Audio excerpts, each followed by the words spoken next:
عمر ديرر مفتي البلاد،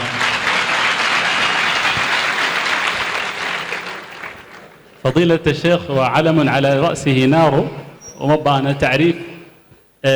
runtii waxaan rabnaa waa sekreteerka xisbiga mucaaradka mooshinka igu keenay marka waa inaan isa ka soo duldhaco ilaahay ha barakeeyo sheekhna ilaahay noo barakeeyo isagii cilmigiisa iyo faa'iidada ummadda u galay kama qarsoona maaragtay laydkaa baxaya isagaa ka iftiin badan ilaahay subxaana wa tacaala ha barakeeyo raadkii iyo khayrkii insha allah ummadda u hormariyey ilaahay subxaana wa tacaala fi miisaani xasanaati waxaan rabnaa marka sheekha si ay dadka ugu daydaan inuu in yar oo kooban wixii saameeyey sabab u ahaa dacwadan in uu ma aragtay uu ka dhigto inay u noqoto mustaqbal ay u noqoto hadaf in uu iyada uu ilaahay subxaana wa tacaala ku arsuqo waxaan rabnaa in yar oo kooban inuu naga siiyo halkuu ka bilaabay waxyaabihii saameeyey waxyaabihii ku bixiyey inuu dacwada uu ka dhigto yoolka jazaahu allahu khayran falyatafadal mashkuura. الحمد لله رب العالمين صلى الله على نبينا محمد وآله وصحبه وسلم. دكتوركو وهرت مهتسن يهايو سيدن كينو نغا يرا تبعيبات مودا اني الشيخه وستير لا وركا ugu dalacay دكتور سعيد uu naga diya dabciye waa ku mahadsan yahay way isaga laftiisu wuxuu ka baqayaa inaan ku soo jeestoon idhaahdo adiga daadaadu waa imisa horta رجعت واسك كايل لانوشيا وكاق بالله هل بدي أربع الحس لها وأروى عنين يا وفتشنت إلهي كسكو وانا ضدك وشيك شيكين انت بدن لكن سلوغا فايديستو أيار عاو شيكيا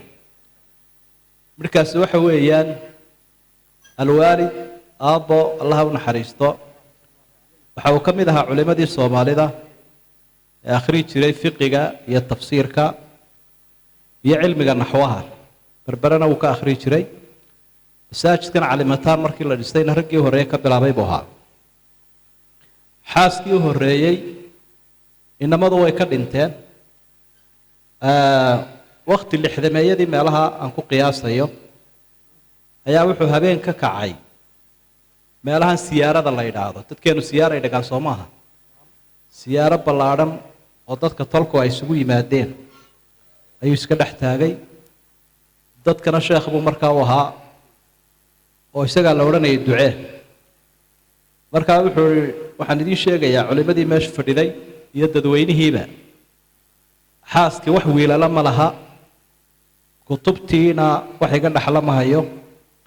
waa siday dadku aan ka hayo riwaayada tawaaturka ah isku waafaqeen marka wanka u horeeya aniga caawa ku yabo haya ducaada caawa idinka weydiinaya bal inaan kutubta iga dhaxla inay igu ducaysaa ma idinka codsanaya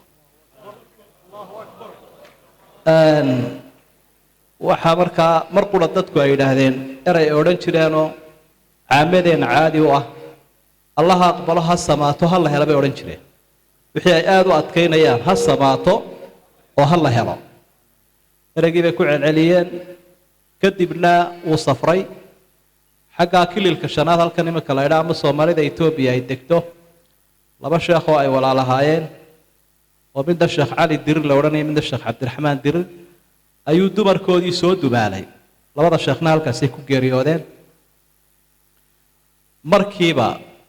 waxa calool galnay aniga iyo nin kale oo aadan la yiraahdo isku filaan aanu nahay sidii baanu labadayadu ayaanu ku dhalanay inta waxa sii raaca oo saameynta u weynaayahay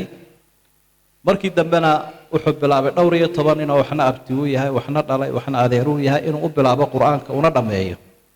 anuguna kuwaasaan ka mid ahaa kutubta yaryarna u dhameeyo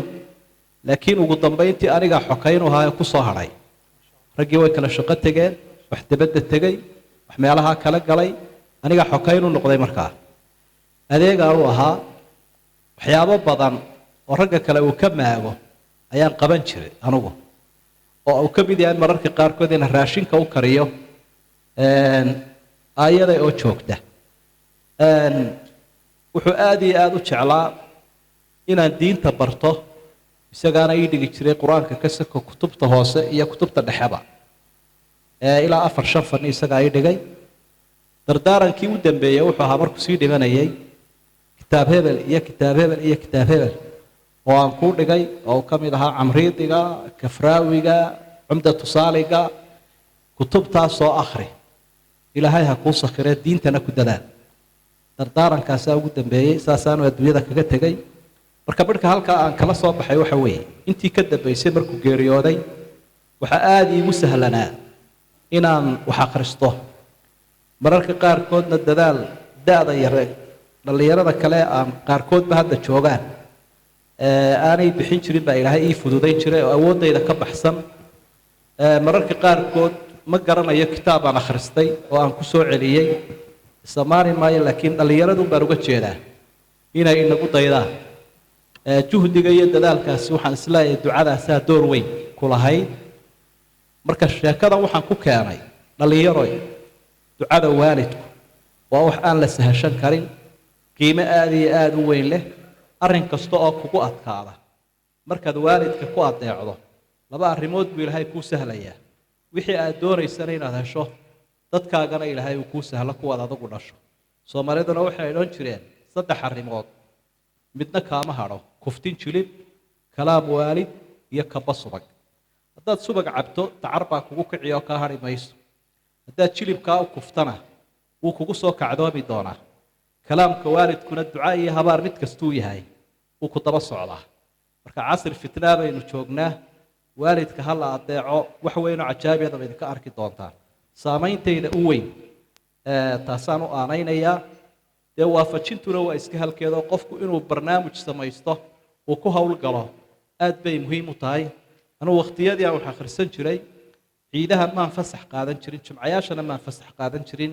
muddo 7 sannadood gaadhaysa filimada maan geli jirin sportska maan geli jirin riwaayadahana maan geli jirin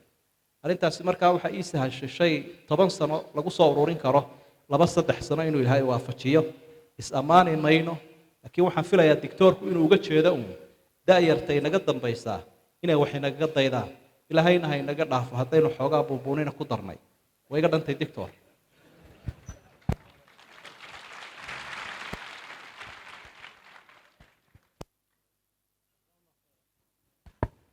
جزاه الله خيرا فضيلة الشيخ إلهي سبحانه وتعالى هكو بركاي شيخنا قضاء وحبات كلا حكم السي وحبات فتواتي وحبات ديكتي وعن شكل كجرين إن واجه ذي أما يكوكتي نواقف كيابتي أما كان حذي أما كاقص لي سؤاله دتك يكوي دين جرين أما دتك كلا حكم السي محا كويا بنا محا عبر لقال بحكارات كحسوساتك سودو فضيلة الشيخ الله يحيي kolley dee shayga markaanad qorin aanad dabagelin sidaa dictoorka oo kale wax badan baa ku dhaafaya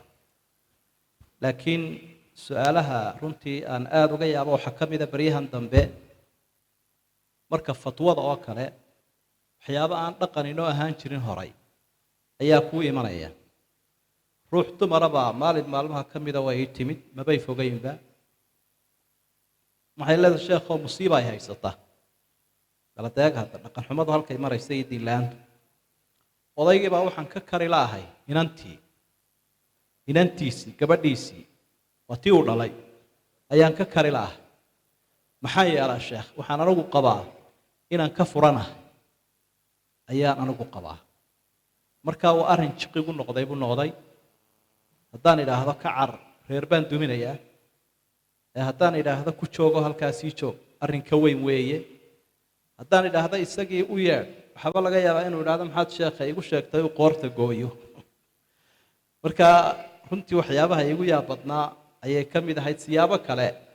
ayuun baan dee ugu jawaabo aan u maareeyey kuwayaalaha ugu yaab badan bay ka mid ahayd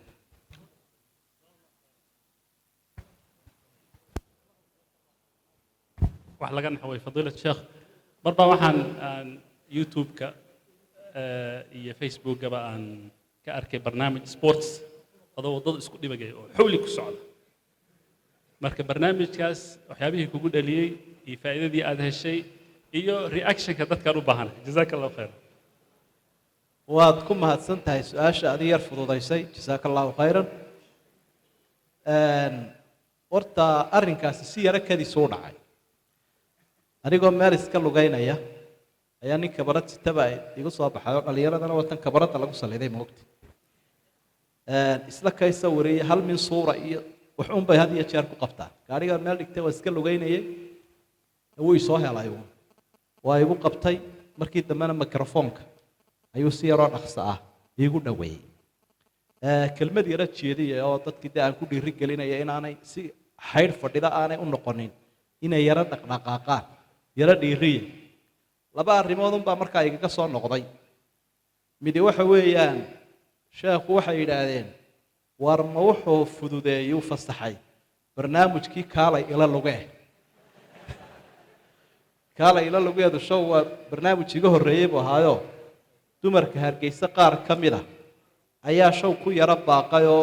waddooyinkay show lugeeyaan wax kaloo kusii hoos jira garan maaye kaalay ila lugee barnaamijkii la odhan jiray kii baabu sheekhu fasaxay bay idhahdeen qolo kalena waxay idhahaan oo sheekhiisa ka youtuber buu noqdee markaad youtube-ka isku xayeysiiyaan ayaa uu noqday markaa taasina kolley sidaasay ahayd laakiin barnaamijkaa iska kadiska ah ayuunbuu runtii ahaa جزاك الله خير فضيلة الشيخ وعن وجود بيا بإذن الله